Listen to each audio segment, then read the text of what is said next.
Hello, both of you. I'm really excited to have both Sydney Dodini and her dad, Dr. Aaron Dodini, with me today in this interview, where we will cover aspect of parenting a child with high intelligence and ADHD, and also Sydney's account on her own neurodivergence.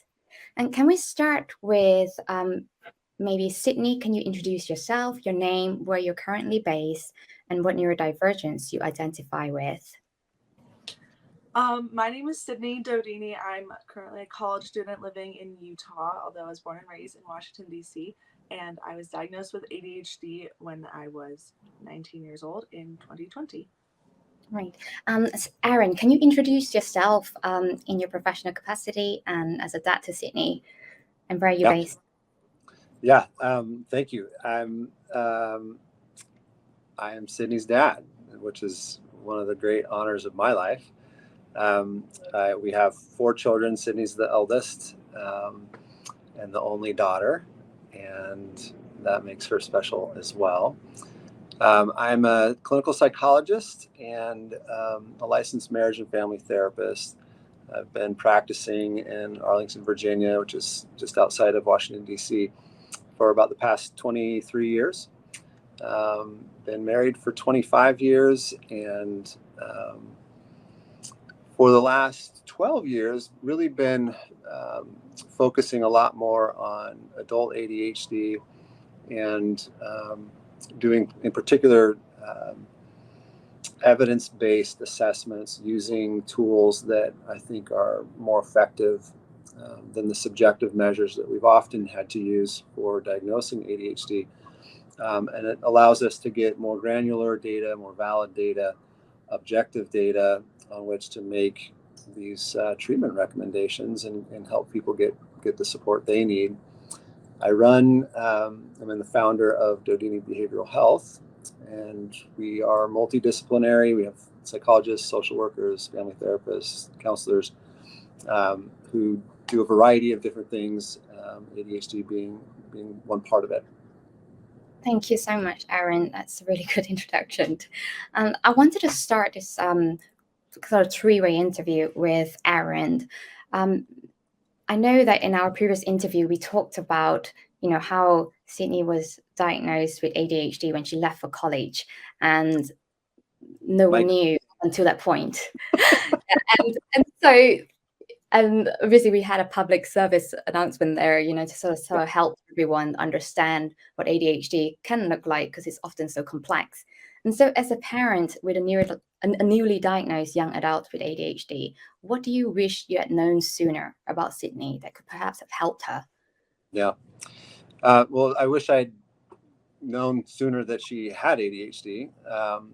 It was a real shock and a surprise to me. Knowing her personality was affected by the way she viewed the world through these ADHD lenses would have helped me, know her better, would have helped me understand her better. I wish that I'd been able to help her understand that some of the rejection sensitivity dysphoria that she experienced was part of the neurodivergence, that it affected the way she views herself, the way she views relationships with others, including her relationship with her mother and I. We've had the experience of kind of talking about some family events that Sydney had a perspective that was very different from what her mother and I thought. So our stories were very different. And I wish I'd known that she was viewing some of these same events and through a different lens, and helped her walk through some of that. And maybe she would have been able to help us understand her a little better had she also been aware and known about this neurodivergence. Knowing what her ADHD brain strengths are, right? She's got some superpowers that we've always been aware of. We just we sort of thought of them as talents or innately, born gifts. But in fact, they're part of what the ADHD brain can do. there are also some things that the ADHD brain doesn't do quite as well, and like remind you to clean your bedroom, right? So those are the things that the day-to-day quarrels and struggles that sometimes got in the way of intimacy and connection. Through a different lens, understanding ADHD, we may have been able to cross those bridges a little more smoothly. Yeah, I'd be curious to know what Sydney thinks about that, and how she, even right now, how she's hearing what I'm saying. So yeah, that's I can't imagine hearing, say, my own father say the same thing, And so, Sydney, being diagnosed at age, was it when you left for college? Was it 19 or 20? 19. 19. What do you wish your parents had known and maybe had done differently had they known? I think it's mostly the thing that's been on my mind a lot with ADHD diagnosis is the only reason that you would be able to catch a ADHD in somebody is if they're not fitting in with the way our society is set up. And that's the same way you catch farsight or nearsightedness when you're in grade school. You can't see the board, so you go get glasses. It's the same way you catch things like dyslexia. You realize you're reading at a much lower rate than the rest of your peers, because the way our society is set up in the way it values productivity and structure and order and success. It really is tailored for one very specific type of person and one very specific type of brain.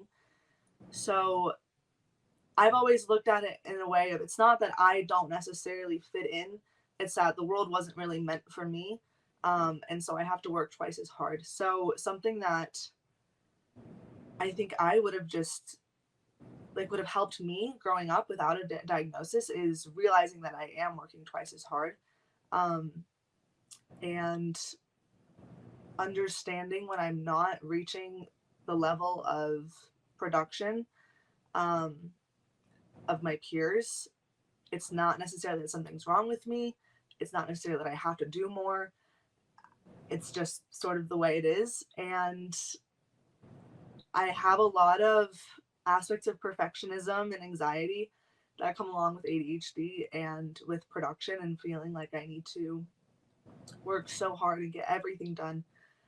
And growing up, if I had realized that it doesn't matter that much, like my grades don't matter that much, productivity does not matter as much as it feels like, to me, then I would have been more successful just in the long run. Maybe had a little more fun. Yeah, a little less stressed out. Wow. So did you spend a lot of time working, on your studies and not actually, go out with your friends as much because you were, trying to make grade? No. I still went out. No, I still went out. But you paid for it, right? You were often, not getting the same kind of sleep because you were doing 3 hours instead of 1 hour to do a project, right? Mm-hmm. Mom and I were in bed asleep, blissfully unaware that you were up, far later finishing a project and stressing about your outcome of that project. Yeah, and even things like, I loved being up at night because I felt like I could just do what I wanted to do. And, it's the quiet hour. Nobody's around. Nobody can silently judge me. I can just do whatever hobby or task or activity I want to do, which I know is an ADHD thing. I'd go rearrange my bedroom in the middle of the night, or like try on all my clothes in my closet just because I forgot what was in my closet. I don't, just like things like that. Like I loved being up at night, especially in high school, because it was just like my own little free time, my own little world that nobody else could intrude on, and I could just have my own time. But yeah, The joys of having 3 younger brothers. Yes, yeah. I was nice and quiet. So it definitely impacted my sleep schedule, which impacted everything else. And I was super involved with like theater program and things like that. So um, I felt like I had very little downtime, especially in grade school. And when one student needed 1 hour, I needed 3 hours, or I felt like I needed 3 hours. Or I would build up a project in my brain and I would tell myself this is a 3 hour, 4 hour, 5 hour project, when in reality it wasn't. And I could get it done. But part of the reason why it takes me forever to do things is because of the view of what that thing is. Um, it's much less about me being a slow worker, because I can be a very quick worker and I can be very quick with my studies and everything, and I can knock out a 10-page paper in 4 hours, and I can get super hyper focused on the work that I'm doing. It's not exactly that I'm slow, it's just that it takes a long time to get focused on something, and it takes a long time to understand something enough to approach it. I really feel like I have to have a full and complete grasp of a project or an endeavor before I begin it, so I know exactly how to approach it so that I can get it done to my best capability. I will not go into a project blind. So that's kind of what takes some time, because it's the mental preparation and getting my brain used to starting something, um and that's it comes from myself. It can't come from anywhere else. It's completely a self driven experience, and you really can't force anything on an ADHD brain. It has to be a self motivated experience, which is a double edged sword. Yeah, and also as a parent, you have to find very creative ways to motivate your child to do something that maybe they might not want to do, but it's in their best interest to do so. And Sydney, I know you talked a lot about the perspective of as someone growing up, undiagnosed, and also having parents who do not know. But say now that you know, and if any of your siblings might have ADHD, or if you grow up to have your own family, and if you have a child with ADHD, what would you tell people that would make your sibling or your future child's life a lot easier as someone who's growing up with ADHD? um my youngest brother Adam, he is quite possibly the most hyperactive child I've ever met in my life. I see myself in him every single day. He FaceTimes me very often and mostly just looks at himself in the camera and asks me what I'm doing 5 times in a row after I've already told him, and then tells me about his basketball game or basketball documentary that he's watching. So I would 100% see it in Adam.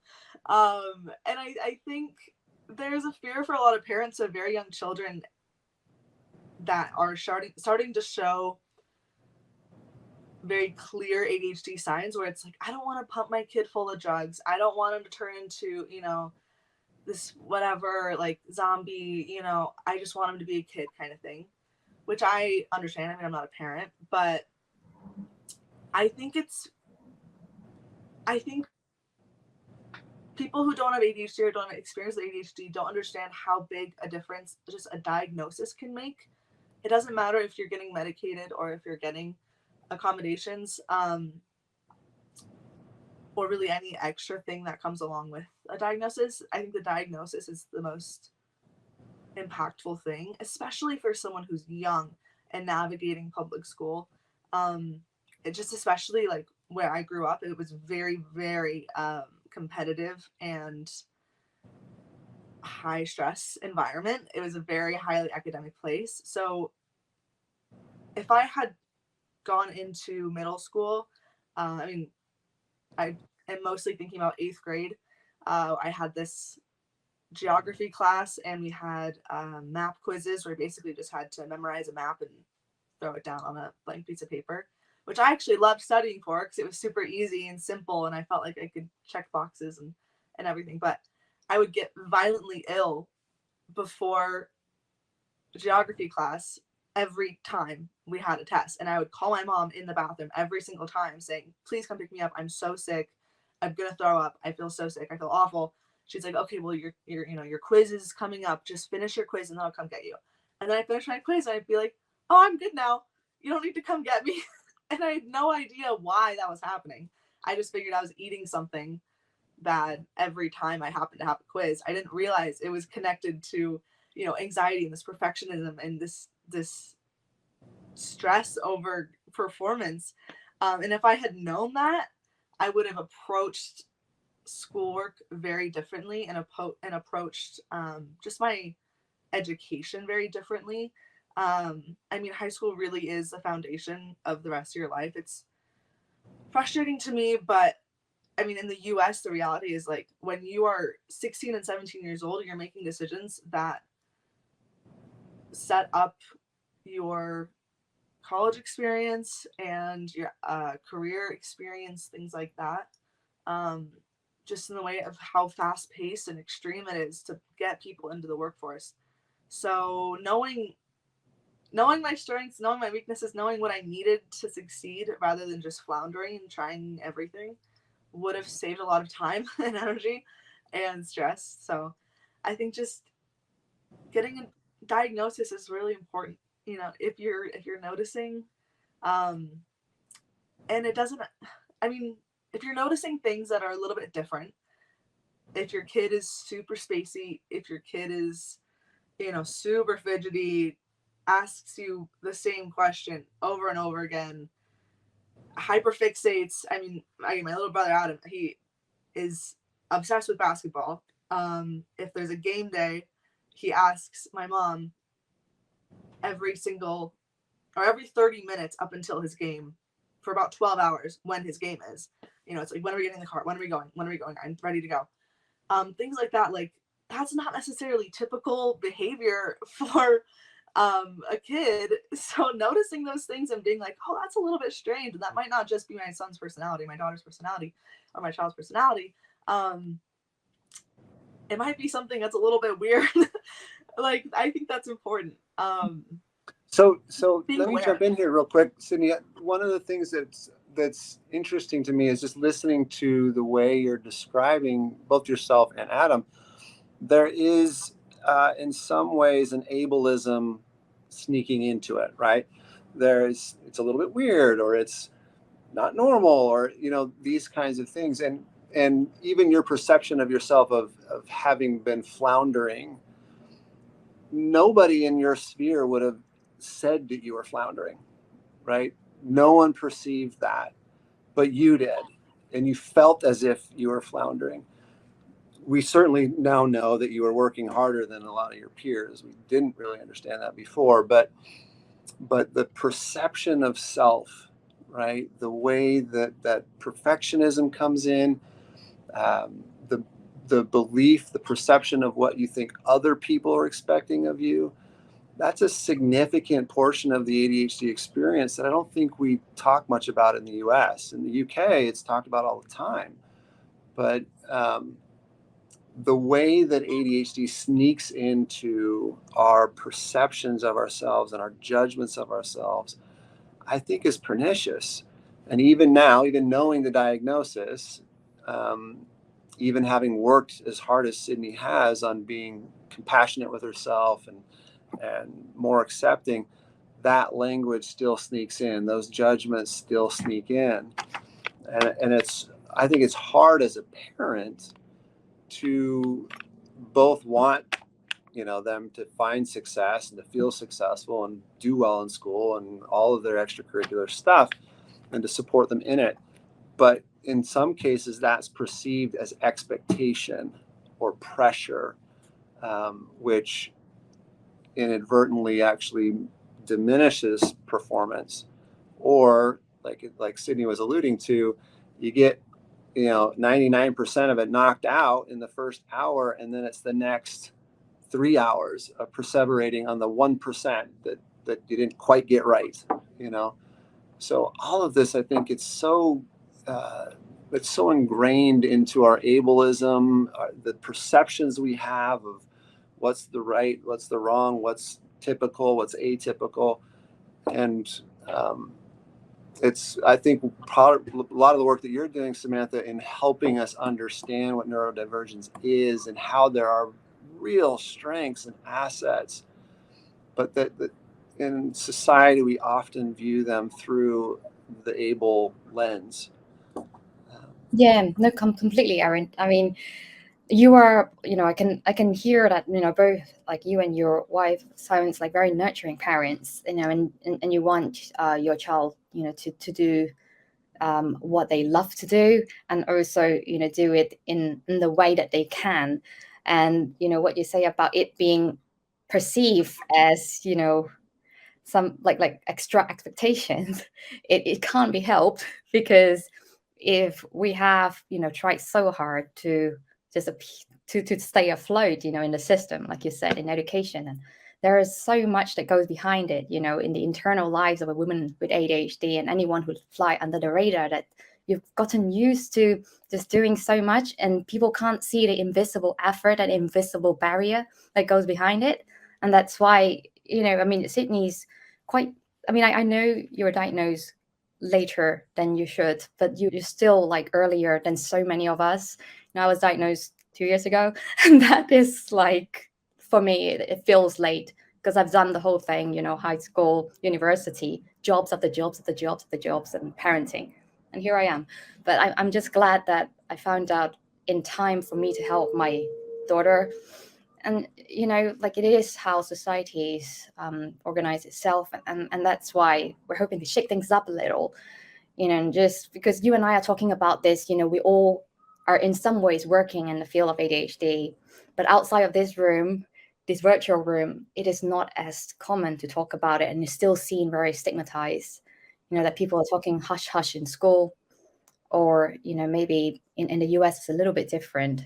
So I'm just wondering, Erin, like, is there anything that maybe from what Sydney say that you want to tell Sydney, and vice versa, Sydney? Did you want to maybe just say something about how you both see this, going forward, even? You're gonna make me tear up again, Samantha. Uh,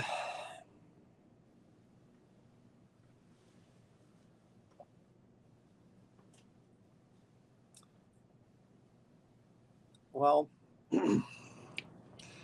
Sydney, I don't know if sometimes the ADHD filter inhibits you from feeling how proud I am of you, of how much I love you, how pleased I am with you. So maybe in this venue, with hopefully millions of people, right, Samantha, watching this, you'll be able to take it in a different way. I love that we're on this journey together, that we're learning together. As a firstborn, you get to be, in so many ways, the guinea pig. And you're just incredible. And your patience with us, and the way you teach us, and your willingness to see our struggles as well, and sometimes point them out. So that's wonderful. I regret that it took so long, and that it affected so many parts of your life and our relationships. And in a different scenario, we may have been able to figure this out sooner. But I guess that's the other piece to it, I guess, that is more future focused. I have it's a challenge as a parent to be able to say, gosh, Sydney, I know that you can do anything you put your mind to, And I truly believe it. You're so talented. You're so gifted in so many ways. You're so brilliant. You're so beautiful. You're so good with people. And sometimes I fear that you're hearing that as we expect you to do X, Y, and Z, to produce, right? Or to perform, to meet a certain standard. And it's true, we want everything amazing for you. But I fear sometimes that you hear that as somehow a criticism, right? That you're not quite measuring up. And I think that's a part of the ADHD experience. But it's one I wish, and I hope, and I fully expect we'll be able to navigate a little bit better, so that our hopes and dreams and desires for you don't feel like pressures and burdens and expectations. Thanks, Aaron. That's very candid and very honest, and I'm sure Sydney, feels a lot right now. And also in defense, Sydney, I mean, I don't want to speak on your behalf, but I know that sometimes what you feel inside is not displayed immediately, on the outside. So even though, it feels like it's like empty, right here, there's a storm going on in there, isn't it? I mean, can you maybe talk about that, and maybe, tell your dad how you're feeling when he's saying all those things? Definitely a disconnect. Just with making sure I, look good on camera and everything. But no, I mean,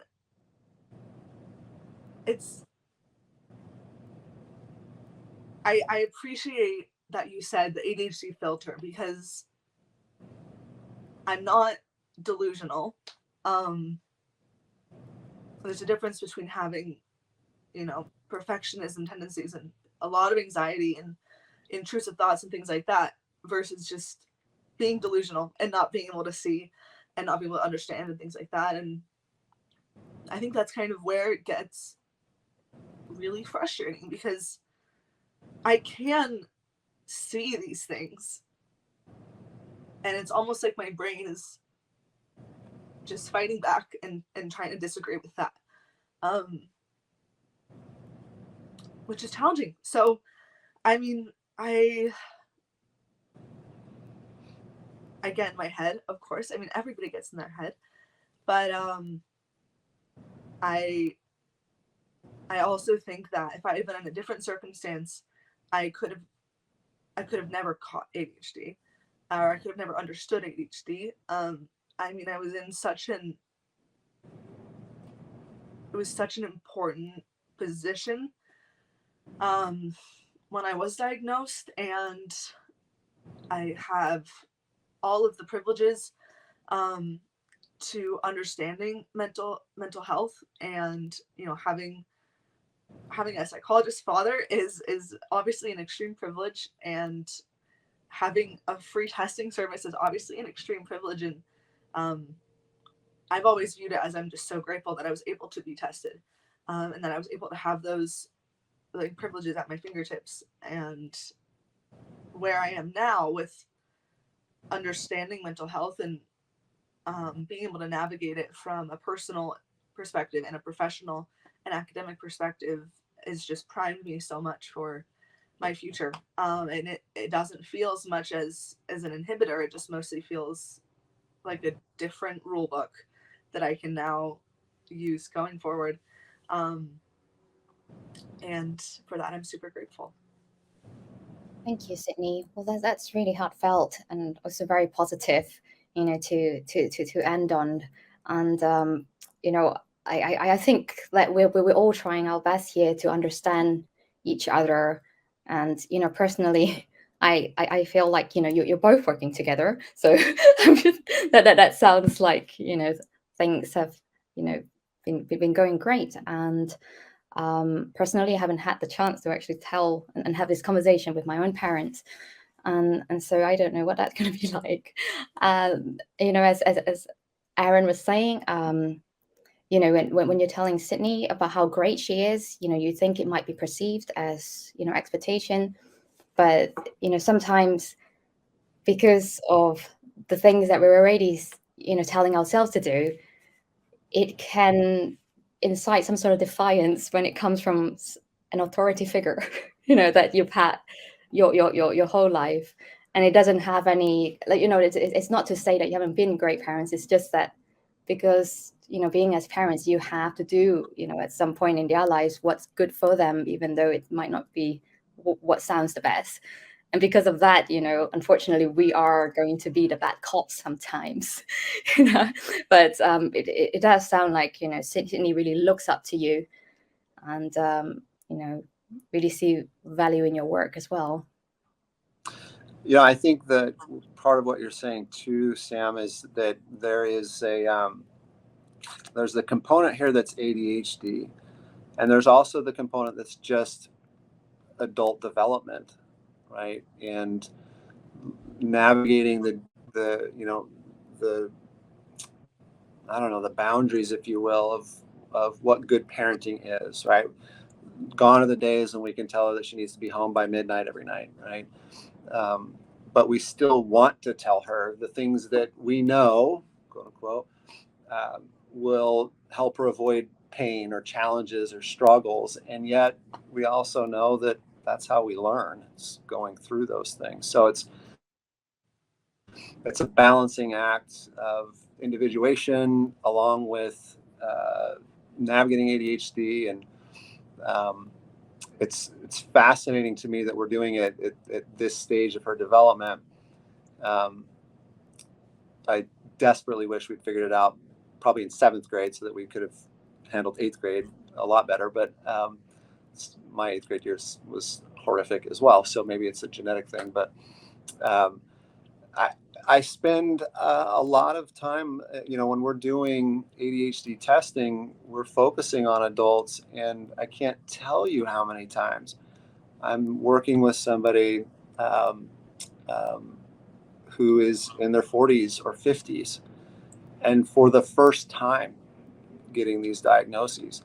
And often, Sydney talked about the power of being diagnosed, bursting into tears, not out of anger or fear, but out of relief. Oh, I finally have a name for what I've been going through and why I've been going through it. And I'm not just a weird person, or I'm not dysfunctional in some way.